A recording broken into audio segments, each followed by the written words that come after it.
to 2021, Governor Obaseki tasks religious leaders to help check COVID-19 spread. ASU suspends 9-month-old strike. On entertainment, former BB Naija housemate Kafi makes music debut. And in sports, Los Angeles Lakers lose to Los Angeles Clippers on rig night. Details of these and more after this break. I am Charles Oporum.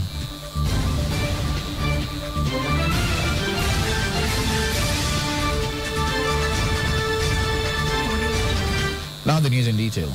President Muhammadu Buhari has extended the mandate of the Presidential Task Force on COVID-19 until March 2021. He gave the approval on Tuesday at a meeting with members of the task force at the Presidential Villa in Abuja. At the meeting, President Buhari received the end-of-year report of the task force led by the Secretary to the Government of the Federation, Boss Mustafa. He noted that the mandate of the PTF was extended for a further period of 3 months, bearing in mind the new surge in the number of cases and the bid for vaccines. According to the President, recent reports have indicated that Nigeria is facing a rise in confirmed COVID-19 cases, a situation that is similar to the second wave of infections recorded in other countries. He added that new epicenters have been identified and Nigeria cannot afford to lose the gains of the last 9 months. The Edo State Governor, Godwin Obaseki, has charged religious leaders in the state to engage and educate their congregation on the severity of the second wave of the coronavirus pandemic. Speaking with a cross-section of religious leaders during a virtual meeting on Tuesday, the governor said it was necessary to get the input and buy-in of relevant stakeholders as the state begins a second campaign to halt the spread of coronavirus in the state. The governor has stepped up engagement with stakeholders across the state as he fashions a coordinated response to coronavirus in the wake of the second wave of the pandemic. The governor has earlier engaged representatives of media organizations on the same issues.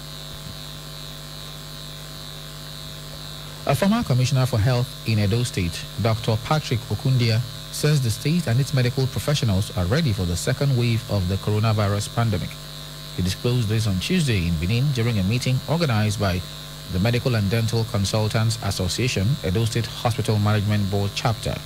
He said the fear of the first wave of COVID-19 drove the state's response to ensure that it left no stone unturned in getting things done properly. He noted that the health sector's response preparedness has been achieved in the state during the first wave, adding that it prepared the state for any other outbreak, including the second wave. Okundia disclosed that lives lost in the first wave in the state were those of vulnerable persons who could have died without COVID-19. The Edo State Governor, Godwin Obaseki, on Tuesday called for a review of the gas sales agreement to reflect market realities in the country. Governor Obaseki made the call during the commissioning of the Nigerian Petroleum Development Company's gas handling facility at Ulugbo on Tuesday. The governor assured his administration will continue to provide an enabling environment to attract investments and ensure businesses thrive.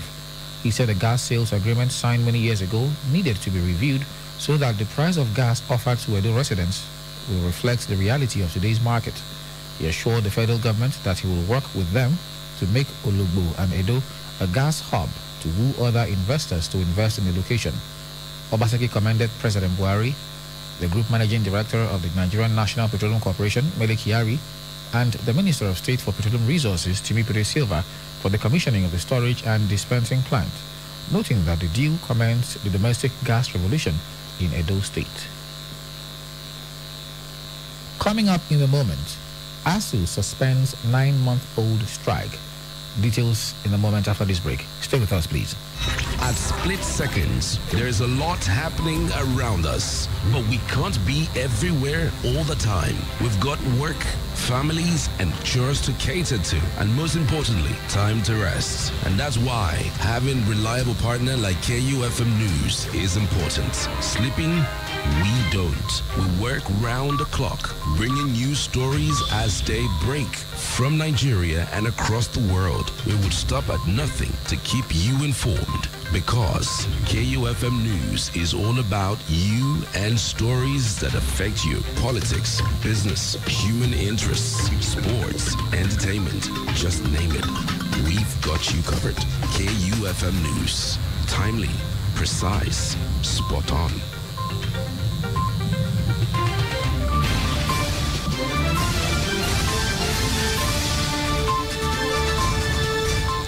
Welcome back. The Academic Staff Union of Universities on Wednesday suspended its strike, ending the industrial action that started since March 2020. ASUU National President Biodun Ogunyemi made the announcement during a briefing of the union in Abuja. Ogunyemi also said the lecturers sympathize with students who are also their children, adding that no amount of sacrifice will be too much to get the matter resolved as long as the government is consistent with its commitment. While warning that the union would return to strike without notice if the government fails in meeting its part of the agreement reached with the university lecturers, Ogunyemi noted that the reopening of schools, considering the COVID-19 pandemic, lies with the federal government and the Senate. The National Identity Management Commission, NIMC, has advised Nigerians to avoid sharing their national identification number with unauthorized persons. In a statement issued on its Twitter handle, NIMC said the NIN, when shared wrongly, could be used to perpetrate fraud against the owner. The Commission advised that persons engaged in such fraudulent acts should be reported to the National Identity Management Commission. The registration for NIN commenced a few days ago after a federal government directive mandated telecommunications to suspend SIM cards not linked to NIN. Coming up in a moment on our Extra Voices, Reactions Trail 2020 as Nigerians review major events that shaped the year. Stay with us. In the ever-revolving world of news, one story becomes extinct the moment another major story breaks. Market women don't know whether they pay anything. But with KUFM's Extra Voices, the story never dies. It just takes on a new life. Market Meho. There is no water in the house. The toilet is not good. We don't have any fashion in APC. We bring you new angles and fresh perspectives to every story, no matter how old or remote. There are a lot of educated people that are involved in politics nowadays. We go a little beyond the surface to get you those extra details ignored in the rush for the news. Now bridge, now we take the entire now. Some don't die for inside. We go beyond the lines to bring extra voices, not just for those making the stories. Thank you, Mr. Speaker. But for those affected by the stories. I've lost one bag of rice. Documents. So it's a real disaster. With Extra Voices, we add new flavor to give fresh perspective and taste to an old story. Extra Voices airs every Wednesday and weekends on KUFM's major news bulletins.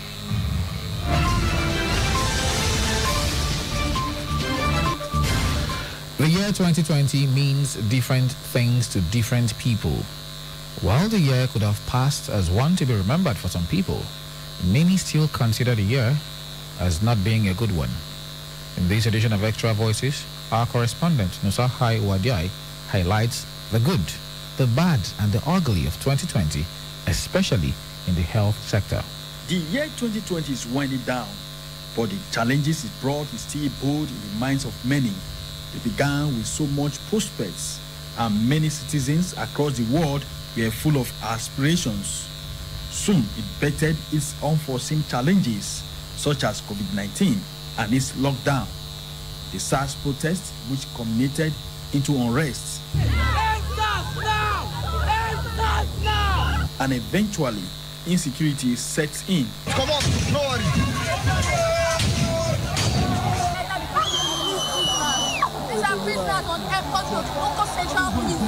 The prisoners they run. Freedom. Chairman of Nigerian Medical Association, Edo State Chapter, Dr. Harrison Omohua, said it is a sad year. Soon after we cruised into the year 2020, when a lot of persons were beginning to think of how to make good their New Year resolutions, and then we were hit by the pandemic, precisely in February 2020, and like a child's play, we found ourselves in a very serious global crisis. Dr. Emmanuel Duware, Deputy Lead Rapid Response Team for COVID-19 and other infectious diseases, University of Benin Teaching Hospital, UBTH, shares his experience with Extra Voices. Did thousands of tests, and we had hundreds of persons return positive. We had to, including up to about 100 of our own healthcare workers here. We had up to 21% mortality rate for those who were admitted, and bulk of those people died within 24 to 48 hours of admission. That means most of them came late. Austin Owenaze, a senior nurse at UBTH, who volunteered to work in the hospital's isolation center, described the year as a turbulent year. It has not been too easy for us. When the thing started, gradually. But at the peak, the whole place was filled up. And after a time, the thing started going down again. But of course, we are aware now that there is a second wave of the COVID now. He said the quick response of UBTH management saved the day. Management asked people to volunteer. Although then a lot of people were afraid, and that was what prompted me to say, let me volunteer. Because after all, I'm a nurse. You remember that this year is declared by WHO as the year of the nurse. Worstly, Dr. Omohua said the country's health sector is ill-equipped. Came at a point when the Nigerian health sector was ill-equipped, still ill-equipped to handle such a health crisis. The first problem was how to cope. In the political space, the year sprang surprises. Edo State! APC! Power to the youth! Power to the women! The Edo State Deputy Governor, Comrade Philip Shaibu, described the year as a good one. For me, it was a great year. Thank God Edo people rejected them and told them that we, Edo, not be Lagos. Others share in his opinion. Year 2020 is a year that marked the beginning of a political watershed in Edo State, where Edo people say no to godfatherism. Many other respondents, including Barrister Jefferson Uworien, expressed mixed feelings about the year. Since I was born, I've been young. I'm over 50, going 60 by the grace of God. I've never seen a year like this. A year where you wash your hand, not to eat, but wash your hand to stay alive. You block your nose, you do all sorts. A year that has, claimed a lot of lives in their prime. A year that the economy of this world turned upside down. Things went down so much. Sense of crisis, COVID-19, NSAS and protests and all that. It was a terrible year. It was a year when a lot of things slowed down in terms of the challenges of COVID, which meant a lot of economic activities and movements, travels slowed down. And then we also had the experience of NSAS revolt. But from my own side, by God's grace, God still bless me because my wife is born successful, so I are people. The likes of Dr. Harrison Omohua think the year has taught the country lessons. We need to be prepared for any eventuality. The government lost some very key persons. Unfortunately, we are not happy about that. Some of these persons could have been saved if we had better healthcare system. So, lessons learned by government, and we need to put better healthcare system in place for all. Some of us are not planning to travel out, as we may are aware. There is mass exodus. Nevertheless, it is different strokes for different folks. For KUFM Extra Voices, Nusa Hai Wadiai. Coming up in the moment on our entertainment news, former BB Naija housemate Kafi makes music debut. Stay with us, please.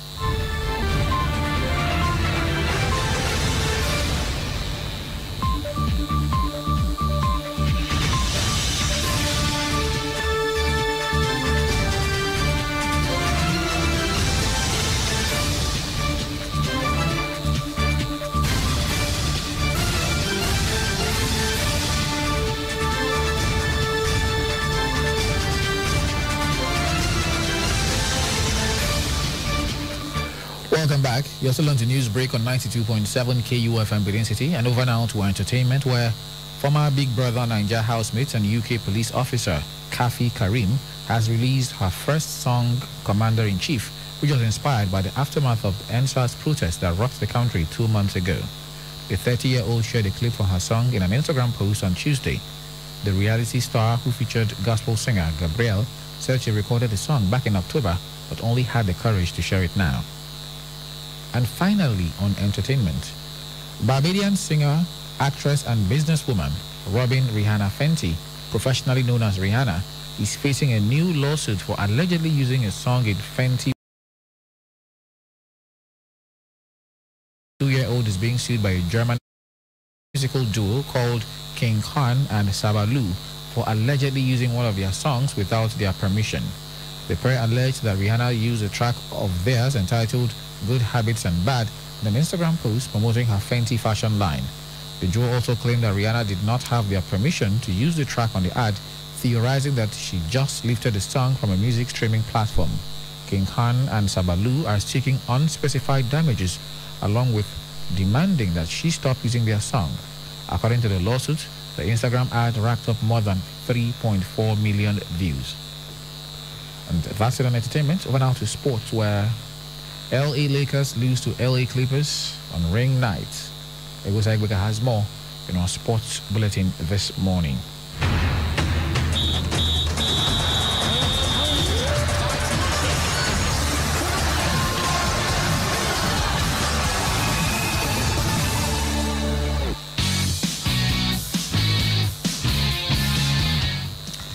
Good morning. NBA champions, the Los Angeles Lakers, were beaten 116 to 109 points by the LA Clippers on Tuesday's opening night of the new season. The Clippers, Paul George scored 26 of his 33 points in the second half, while Kawhi Leonard added 26 points of his own. It is the second successive year the Clippers have defeated the Lakers in their season opener. The Lakers were presented with their NBA championship rings before the game, which featured a mamba snake behind players' numbers to honor former star Kobe Bryant, who died in a helicopter crash in January. The top of the ring is also detachable, revealing retired Lakers jerseys with Bryant's number 8 and 24 highlighted in purple.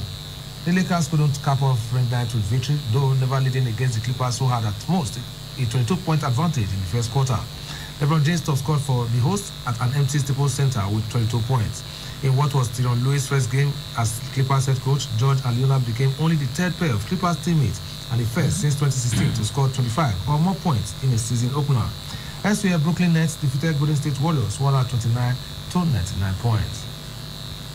And finally, now to football, where Barcelona legend Lionel Messi broke Brazilian icon Pele's all-time record for goals scored with a single club and netting a 644th career goal for the La Blaugrana, a 3-0 away win over Real Valladolid last night. Pele netted 643 times for Santos in his career, a mark that seemed to be nearly unbreakable, but Messi has now set the record by scoring in the 65th minute of the game. With Barca already up by 2 goals, Pedri sent Messi in behind the defense with a back key pass, and the 33-year-old slotted home pass goalkeeper Jordi Masip to make it 3-0 on the night. The Argentine had tied Pele's record at the weekend when he scored in Barcelona's 2-2 draw against Valencia. After Tuesday's game, which ended 3-0, Messi took to Instagram to express his gratitude to those who helped him reach Pele's record. It is yet another record for him, who has established himself as one of the greatest footballers of all time since he joined Barcelona at age 13 and made his competitive debut at 17 in 2004. That's Sports News on KUFM's News Break. My name is Egosa Egbeka. And back to you, Charles. Thank you very much, Egosa, for those sports stories. And of course, with those stories, we come to the end of our package this morning. But before we leave, we recap the headlines.